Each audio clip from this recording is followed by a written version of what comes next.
ಕರ್ನಾಟಕದ ಸರ್ಕಾರಿ ಶಾಲೆಗಳು ಈಗ ಮಕ್ಕಳ ಸಂಪೂರ್ಣ ಬೆಳವಣಿಗೆಯ ಕೇಂದ್ರವಾಗಿದೆ. ಶಿಕ್ಷಣ, ಪೌಷ್ಟಿಕತೆ, ಪ್ರತಿಭಾ ಬೆಳವಣಿಗೆ ಎಲ್ಲವನ್ನ ಒಟ್ಟಾಗಿ ನೀಡುತ್ತಿದೆ. ಎಲ್ಲಾ ತರಗತಿಯ ಮಕ್ಕಳಿಗೆ ನೀಡಲಾಗುತ್ತಿರುವ ಉಚಿತ ಪಠ್ಯ ಪುಸ್ತಕಗಳು ವಿದ್ಯಾರ್ಥಿಗಳಿಗೆ ಸಮಾನ ಶಿಕ್ಷಣದ ಅವಕಾಶವನ್ನ ಒದಗಿಸುತ್ತಿವೆ. ಪ್ರತಿಭಾವಂತ ಮಕ್ಕಳಿಗೆ ಎನ್ಎಂಎಂಎಸ್, ನವೋದಯ, ಆದರ್ಶ ಮತ್ತು ಮುರಾರ್ಜಿ ವಸತಿ ಶಾಲೆಗಳ ಪ್ರವೇಶ ಪರೀಕ್ಷೆಗಳಲ್ಲಿ ವಿಶೇಷ ಅವಕಾಶ ಕಲ್ಪಿಸಲಾಗಿದೆ.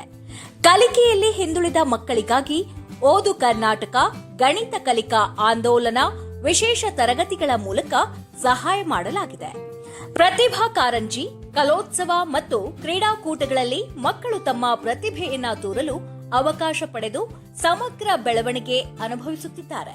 ನಮ್ಮ ಹೆಮ್ಮೆಯ ಕರ್ನಾಟಕ ಘನ ಸರ್ಕಾರದ ಮಾನ್ಯ ಮುಖ್ಯಮಂತ್ರಿಗಳಾದ ಶ್ರೀ ಸಿದ್ದರಾಮಯ್ಯ, ಉಪಮುಖ್ಯಮಂತ್ರಿಗಳಾದ ಶ್ರೀ ಡಿಕೆ ಶಿವಕುಮಾರ್ ಮತ್ತು ಶಿಕ್ಷಣ ಸಚಿವರಾದ ಶ್ರೀ ಎಸ್ ಮಧು ಬಂಗಾರಪ್ಪ ಅವರಿಗೆ ಹೃತ್ಪೂರ್ವಕ ಧನ್ಯವಾದಗಳು. ನನ್ನ ಹೆಸರು ನಮ್ಮ ಸರ್ಕಾರಿ ಶಾಲೆ ನಮ್ಮ ಹೆಮ್ಮೆ. ಧಾರವಾಡ 10ನೇ ತರಗತಿ ಒಳಗೆ ಓದಾತೀನಿ. ನಮಗೆ ಸರ್ಕಾರ ಮಾಡಿರುವಂತಹ ಎಲ್ಲ ಯೋಜನೆಗಳು ತುಂಬಾ ಉಪಕಾರಿಯಾಗ್ಯಾವ. ಅದೇ ತರನಾಗಿ ನಮಗೆ ಕೊಟ್ಟಿರುವಂತಹ ಸಾಕ್ಸ್ಗಳಾಗಿರ್ಬೋದು, ನಾವು ಇವನ್ಗಳನ್ನ ಹಾಕೊಂಡ್ರೆ ಇಷ್ಟು ನೀಟ್ ಕಾಣಿಸ್ತೇವೆ ಅಂತಂದ್ರೆ ಯಾವುದೇ ಪ್ರೈವೇಟ್ ಸ್ಕೂಲ್ ಮಕ್ಕಳಿಗೂ ಕೂಡ ಕಡಿಮೆ ಇಲ್ಲ ಅಂತ ಹೇಳಿ ನಮಗೆ ಅನಿಸ್ತೈತಿ. ಅದೇ ತರನಾಗಿ ನಮಗೆ ಬೆಳಿಗ್ಗೆ ಬಂದ ತಕ್ಷಣ ರಾಗಿ ಮಾಡಿಕೊಡೋದಾಗಿರ್ಬೋದು, ಆಮೇಲೆ ನಮಗೆ ಎಲ್ಲ ಪಾಠ ಪ್ರವಚನಗಳಾದ್ಮೇಲೆ ಮಧ್ಯಾಹ್ನದ ಬಿಸಿ ಊಟವನ್ನ ಕೊಡ್ತಾರ. ಪ್ರೈವೇಟ್ ಸ್ಕೂಲ್ ಮಕ್ಕಳು ನೋಡಿದಾಗ ಅನಿಸ್ತೈತಿ, ಓ ನಾವು ಆ ಥರ ಇರ್ಬೇಕಲ್ಲ, ಅವ್ರು ನೋಡಿದ್ಗಳೇನು ಎಷ್ಟು ನೀಟ್ ಅದಾರಲ್ಲ ಇವರು ಅಂತ ಅನಿಸ್ಬಿಡ್ತೈತಿ ಒಂದ್ ಕ್ಷಣ.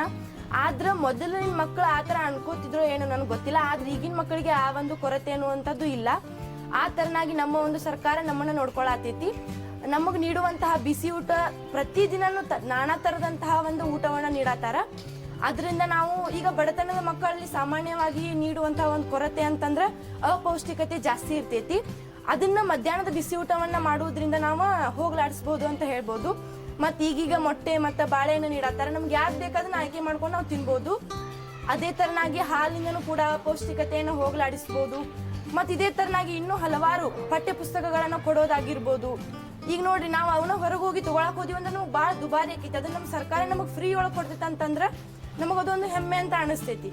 ಇದೇ ತರನಾಗಿ ನಾವು ಸರ್ಕಾರಕ್ಕೆ ಧನ್ಯವಾದಗಳನ್ನ ಹೇಳ್ತೀವಿ. ನಮ್ಮ ಶಾಲೆ ನಮ್ಮ ಹೆಮ್ಮೆ.